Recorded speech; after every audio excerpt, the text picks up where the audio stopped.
Assalamualaikum warahmatullahi wabarakatuh. Jadi udah lama ya saya nggak bikin video di dalam mobil ya.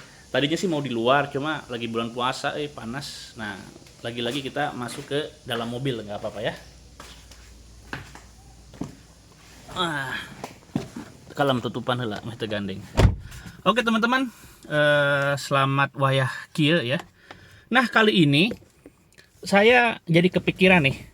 Tapi sekali lagi bahwa yang saya ucapkan kali ini bukan mendahului manajemen tentang pemain-pemain yang akan bergabung ya. Kemarin kan udah rame tentang siapa? Siro, lalu juga yang udah fix RKRI ya, Regi Kambuaya sama eh, Rahmat Irianto. Nah sekarang kita bicara tentang Osvaldo Hai ya, Osvaldo Hai. Kita anggap aja Osvaldo Hai udah jadi aja ya, udah pasti fix aja ke Persib ya. Nah, ada yang menarik nih. Jadi kalau yang lain kan euforia ya, wah menyambut lebih bagus Persib, skuadnya, kedalaman skuad. Tapi saya mencari-cari hal yang lain yang berbeda gitu ya. Nah, saya menemukan ada sedikit hal yang kurang menggembirakan. Ini terkait statistik nih, statistik atau data ya, data empirik tentang pemain yang dari Persija habis gitu langsung merumput buat Persib ya. Entah mengapa saya kok menemukan ada tren menurun ya performanya ya. Kayak misalkan Haris Yulianto nih. Yang saya ingat aja ya, Haris Yulianto waktu itu betul-betul dari Persija langsung ke Persib ya. Itu penampilannya agak menurun. Apa indikator penampilan Haris Yulianto menurun? Ini bisa kita lihat ketika ya dia nggak dipanggil lagi timnas dan lain sebagainya ya. Tapi ketika Haris Yulianto pindah ke Sriwijaya, itu Sriwijaya malah juara ya. Ya, Sriwijaya malah juara. Udah gitu ada Aliudin, ada M Ilham, siapa lagi? Imran Humaruri gitu ya. Jadi ada kecenderungan untuk ada Banda Herman ya. Ada kecenderungan memang ketika ke Persib nggak sebagus ketika di Persija gitu. Tapi apakah semua pemain? Nah ini tergantung. Karena kalau buat Lorenzo Cabanas ya, Lorenzo Cabanas saya sih melihat nggak seperti itu ya. Lorenzo Cabanas ya lumayan gitu ya. Tapi maksud saya nanti kalau misalkan Osvaldo Hai jadi berbaju Persib, saya pikir ekspektasi Boboto harus sedikit diturunkan begitu. Oh iya ini saya sambil nungguin, tunggu saya nelpon dulu ya. Saya nungguin kabar dari apa? Dari orang yang terakhir kali komunikasi sama Ciro Alves. Tunggu bentar ya. Soalnya ini kan masih simpang siur ya. Walaupun semua orang berpendapat Ciro pasti, cuma kita telepon. Mau ikut kedenger tunggu ya. Nih, ini masih menyambung ya. Nggak diangkat sama dia. Jadi orang ini, teman-teman, ini menarik. Panggilanmu sedang dialihkan. Nah, ini karena orang ini yang akan saya telepon ini terakhir kali ya kami berbicara tentang Ciro Alves itu mengatakan katanya Ciro betah nggak akan mau pindah ke klub manapun katanya. Nah makanya ketika rumor ini menyeruak saya baru lagi nih nelpon dia ya, cuma nggak diangkat. Kayaknya dia udah punya feeling ya kalau saya nelpon apalagi jam segini mau dijadiin konten ya. Oke, yang buat Ciro kita tunggulah. Nggak, karena gini loh, Bobotoh ini ternyata berasumsi Ciro Alves ke Persib ini berdasarkan ini ya, berdasarkan ada video dari Persib yang ada tangan ya, tanda tangan membentuk apa, bentuk hati gitu ya. Itu adalah selebrasi gol dari Ciro Alves, makanya disangkut pautkan gitu. Saya baru tahu juga gitu ya. Oke teman-teman, kita ngomongin apa lagi nih ya. Ini ngabuburit masih lama ya, tentang itu ya, tentang Osvaldo Hai. Ekspektasi harus kita turunkan ya, kita turunkan dalam artian jangan berharap di musim pertamanya ini Osvaldo Hai bisa seimpresif ketika di Persija gitu loh. Karena memang mayoritas pemain-pemain Persib yang musim sebelumnya berbaju Persija itu penampilannya nggak sebagus ketika di Persija.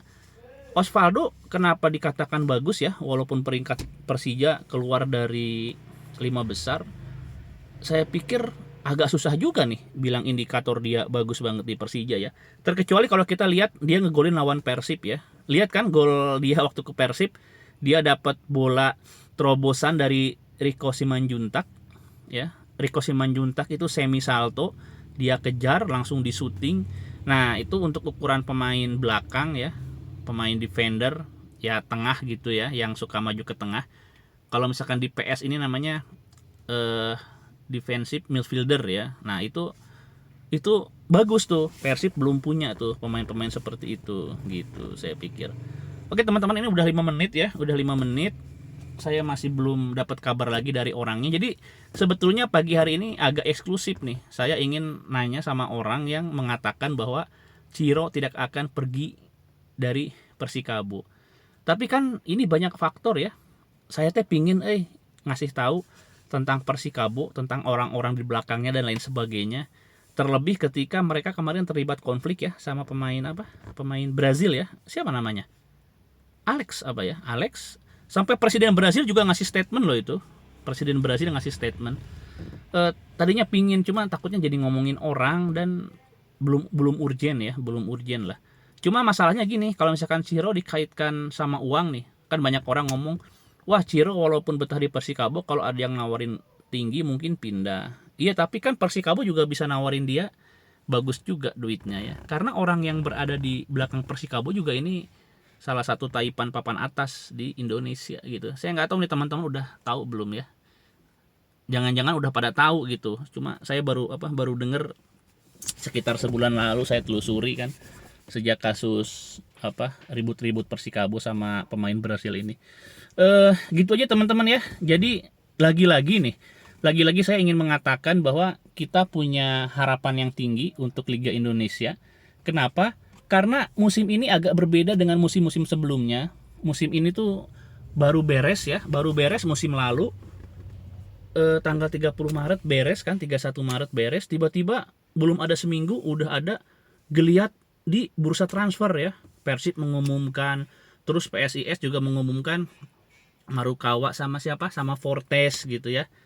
Udah gitu Arema pengumuman ya, 4 pemain bagus tuh, Zola juga masuk ke sana gitu. Nah, ini menunjukkan bahwa musim depan ini akan ada kepastian. Minimal kepastian akan ada di musim depan ini jauh lebih pasti daripada musim-musim sebelumnya. Dan ini tentu saja sesuai prediksi kami gitu. Karena apa?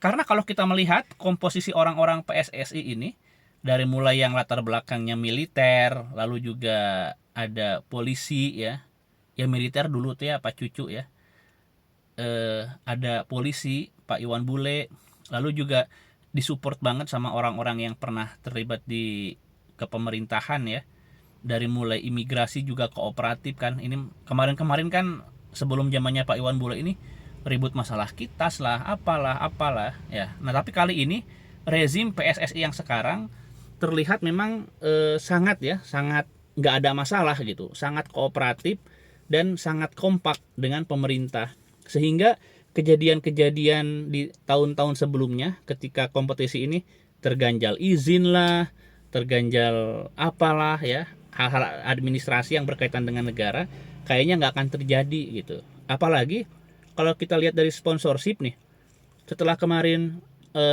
BRI jadi sponsor, itu kan keterlibatan pemerintah juga. Apa coba? Kementerian BUMN ya. Tunggu. Aduh, ada makanan tadi nyelap.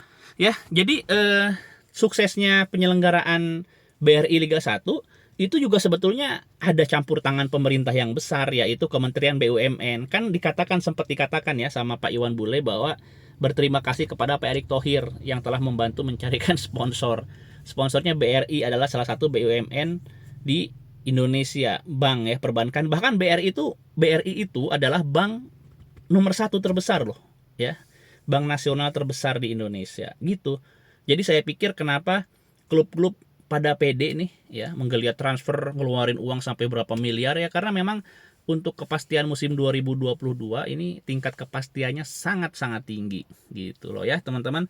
Jadi saya pikir akan menarik, apalagi mungkin kemungkinan ada sponsornya juga mungkin nggak kalah gede ya, bisa jadi BRI lagi atau apa, saya nggak tahu, belum tahu ya. Terus nanti ada pramusim ya, jadi liga ini rencana akan dimulai bulan Juli, tapi ada pramusim mungkin sekitar Juni ya. Udah gitu kemungkinan besar kan ada penonton ya, insya Allah. Udah gitu nanti sistemnya kan home away biasa ya, nggak kayak musim yang terakhir ini ya. Oke, gitu aja teman-teman ya. Jadi sebelum berangkat aktivitas ini saya bikin dulu konten, nggak apa-apa ya. Oke, assalamualaikum warahmatullahi wabarakatuh. Selamat berpuasa semuanya. Semoga lancar ya puasanya hari ini.